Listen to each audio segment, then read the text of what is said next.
ओम नमः शिवाय। मेरे शिव चैनल पर आप सबका स्वागत है। सबसे पहले तो आप सभी शिव भक्तों के चरणों में मेरा प्रणाम। श्रेष्ठ 63 तमिल शिव भक्तों में जो अगले शिव भक्त हैं वो हैं स्कंदनाथ। इन्हें तमिल में मुरुगर या मुर्गा नयनार के नाम से जाना जाता है। स्कंद अर्थात कार्तिकेय। दक्षिण भारत में कार्तिकेय भगवान को मुर्गा या मुरुगन के नाम से जाना जाता है। वही अगर हिंदी में तात्पर्य निकालें तो स्कंदनाथ है।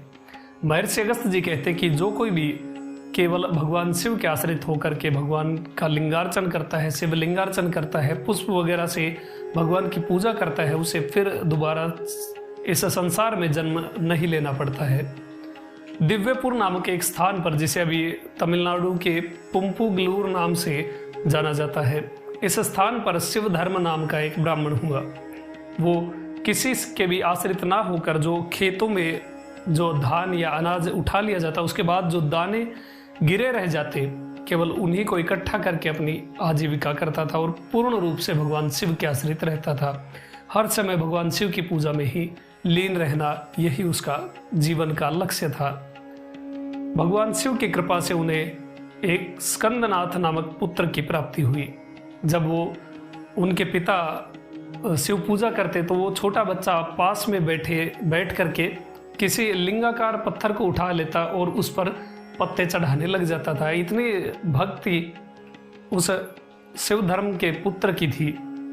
वो हमेशा अपने पिता को देख करके शिवलिंग पूजा में तत्पर रहने लग गए। जब 6 वर्ष के हुए तब उनका जनेऊ या उपनयन संस्कार संपन्न हुआ।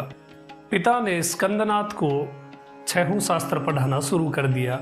सारे पुराण अर्थ के साथ समझा दिए और शिव जो सूत्र थे उनको भी उन्होंने बताया। वैदिक और जो विधि विधान से शिव पूजा होती है वो पूर्ण रूप से उन स्कंदनाथ को शिव धर्म ने समझा दी। फिर दोनों पिता पुत्र हमेशा शिवलिंगार्चन में लगे रहते थे। उन दोनों ने ये निष्कर्ष निकाल लिया था कि अगर तुरंत फल चाहिए तो केवल शिव पूजा से ही संभव है और किंतु परंतु की कोई उम्मीद ही नहीं रह जाती है, पूर्ण रूप से आपको कृपा प्राप्त होती है।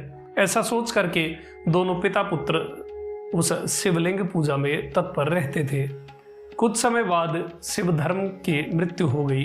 विवेकी पुत्र स्कंदनाथ ने इसे काल की गति समझते हुए दुख नहीं किया। अंत्येष्टि संस्कार वगैरह किया और जो जितने भी संस्कार कर्म होते हैं वो सब संपन्न करके वो और भी ज़्यादा समय शिव पूजा में व्यतीत करने लग गए। एकाग्रचित होकर के स्कंदनाथ ने वल्कल धारण कर लिया, रुद्राक्ष धारण कर लिए, भस्म रमा करके वो शिवलिंग पूजा में लगे रहते थे। नित्य वो हजारों फूलों से भगवान शिव का अभिषेक करते, उनकी पूजा करते थे। उन्होंने खुद ही एक बगीचा बना लिया था और उस बगीचे में वो बागवानी करते, नए पुष्प उगते, फिर वो भगवान पर उसे अर्पित करते थे। पूरा समय ऐसे ही बीत जाता था। जब भी थोड़ा बहुत भी समय मिलता तो वो ध्यान करते भगवान शिव का।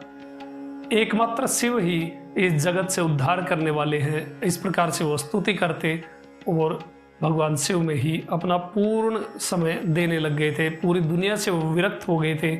किसी से कोई भी मतलब नहीं था। श्रेष्ठ जो ब्राह्मण थे बड़े बड़े, वो भी स्कंदनाथ के इस नियम का, इस विरक्ति का बहुत आदर करते थे और उन्हें प्रणाम करते थे।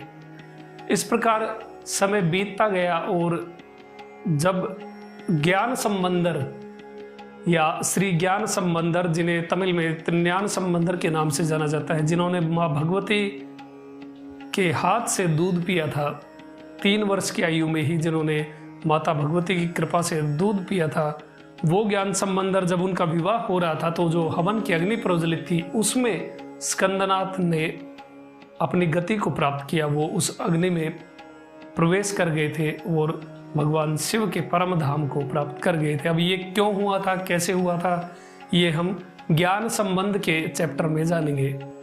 हमेशा शिवलिंगार्चन करते हुए और महामंत्र नमः शिवाय का जप करते हुए उन्होंने वो गति प्राप्त की, भगवान की कृपा से वो गति प्राप्त की जिससे संसार में लौटकर नहीं आना पड़ता है। अब इस कथा का जो अधूरा भाग है वो ज्ञान संबंधर की कथा से संबंधित है, इसलिए वो भाग हम आगे जानेंगे। अभी तक के लिए इतना ही। आपका दिन शुभ हो। ओम नमः शिवाय।